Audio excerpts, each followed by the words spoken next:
Right. మా ముఖ్యమంత్రి యనమల రేవంత్ రెడ్డి గారు నిజంగా కూడా అప్రిషియేట్ చేయొచ్చు. కొన్ని సందర్భాలలో వాళ్ళు మాట్లాడే మాటలు చాలా అద్భుతంగా ఉంటాయి.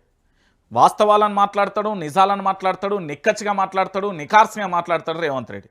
చూడుర్రి కదండి. నేను మళ్ళీ సీఎం కాకపోవచ్చు.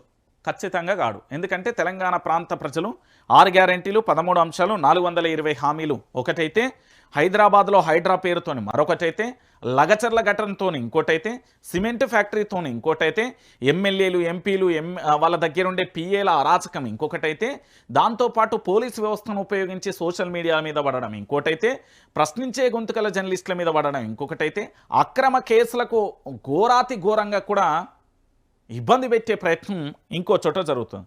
సో మొత్తానికి ఇక్కడ జరిగే విషయం ఏంటంటే, వీటన్నింటికీ ప్రజలందరూ కూడా మళ్ళీ ముఖ్యమంత్రిగా యనమల రేవంత్ రెడ్డి అంటే యాక్సెప్ట్ చేయరు. ఆ విషయం మరి ఇంటెలిజెన్స్ చెప్పిందో తనకు అర్థమైపోయిందో, ప్రజలలో ఉండే వ్యతిరేకత పూర్తి స్థాయిలో రేవంత్ రెడ్డికి తెలిసిపోయిందో ఏందో తెలియదు, కానీ ఒక క్లారిటీలను అయితే ఉన్నాడు రేవంత్ రెడ్డి. ఇది విషయం, ఇదైతే క్లారిటీ.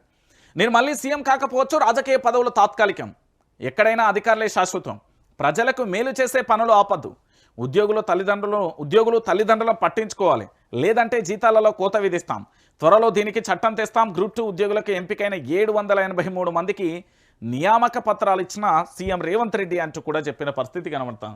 సో మొత్తానికి ఈ అధికారులు మీ అందరికీ తెలిసిన విషయమే, కొత్తగా చెప్పాల్సిన అవసరం లేదు.